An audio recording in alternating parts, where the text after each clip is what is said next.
মরে মুসলমান, মারেও মুসলমান। হাসে কারা? ইসলামের শত্রুরা হাসে না? আমরা ওটা বুঝি না। লাভ কাদের হচ্ছে? মুসলমান কখনোই জীবন দেবে, ইমান দেবে না, ঠিক না? তা আপনি ভোলার মানুষ, ওদের পীরের এলাকা, পীরে পীরে ধুল পরিমাণ। একটা পীরের কাছে গেলে তো ঝামেলা চুকে যায়। এখানে আসছেন কেন? তো আমরা বুঝি স্যার, ওইসব পীরগুলো সব খাওয়ার পার্টি।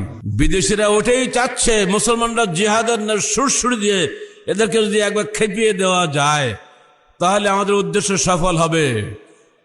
এই ছেলেরা কিন্তু কোনো অমুসলমানকে মারে না, এরা মারে মুসলমানদেরকেই মারে। খেয়াল করে দেখছেন? মরে মুসলমান, মারেও মুসলমান। হাসে কারা? ইসলামের শত্রুরা হাসে না? আমরা ওটা বুঝি না। লাভ কাদের হচ্ছে?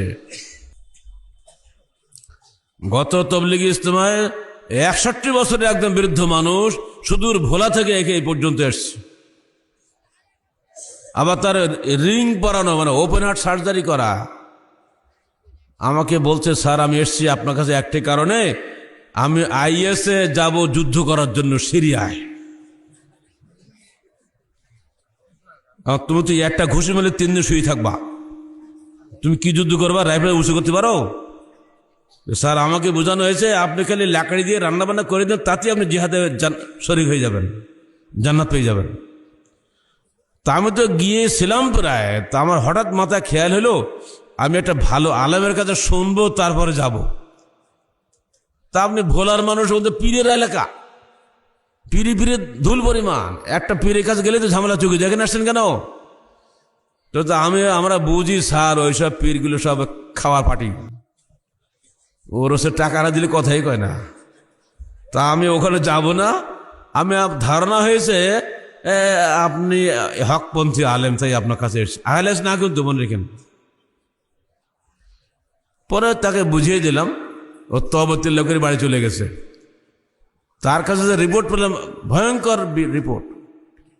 বুড়ো মানুষ হোক আর বুড়ি মানুষ হোক আর শুকরি মানুষ হোক আর ছোকরা ছেলে হোক, ও সবাইকে নিয়ে যাবে সেখানে। বিদেশিদের উদ্দেশ্য হলো মুসলমান একটা মলে তাদের লাভ, সে বুড়া হোক আর ছোড়া হোক। সাবধান মুসলিম উম্মাহ, সাবধান হয়ে যাও। এতদিন তারা কমিউনিজমের নাম করে শ্রেণী সংগ্রামের ধোয়া তুলে ধনী আর গরিবের মধ্যে দ্বন্দ্ব লাগিয়ে পরস্পরকে হত্যা করেছে। অসংখ্য মানুষকে শ্রেণী সংগ্রামের নামে বাংলাদেশে হত্যা করা হয়েছে। এবং শ্রেণী সংগ্রামীরা মন্ত্রী হওয়ার পরে ঠান্ডা হয়ে গেছে, ওদের এখন পেট ভরে গেছে, সমস্যা নাই। সব কমিউনিজম আউট হয়ে গেছে, বামপন্থী আর নাই দেশে। এমনকি কালকে পত্রিকা বের হয়েছে, এক আমেরিকাকে টেক্কা মেরে, ভারতকে টেক্কা মেরে বিশ্বের শ্রেষ্ঠ ধনী হয়ে গেছে চীনের এক ভদ্রলোক। যে দেশে সর্বহারা স্বর্গরাজ্য, সেখানে কারো টাকা পয়সা থাকবে না, ব্যক্তি মালিকানা কোনো নাই সে দেশে। অথচ এত টাকা পয়সা হয়েছে, আমেরিকা আউট তার কাজ। তার মানে কি হলো? মুখে যতই থিওরি আওড়াক না কেন, টাকা পেলে সব শেষ। সুযোগ সুবিধা সবই মানুষকে আদর্শ ধ্বংস করে দেয়। তো কমিউনিজম দিয়ে বাংলার জমিনে কাজ হয় নাই। এদেশে নাস্তিক্যবাদের থিওরি আওড়িয়ে মুসলমানদের ইমান হরণ করা যাবে না।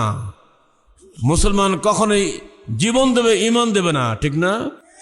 আর এইটা বুঝতে পেরে এখন নতুন ষড়যন্ত্র শুরু হয়েছে, জিহাদের নামে সুরসুরি দাও, এদেরকে জান্নাতে ঢুকাও। আর জান্নাতে ঢুকাতে গেলে বোমা মারতে হবে, আত্মঘাতী বোমা মারলেই তুমি জান্নাতে ঢুকে যাবা।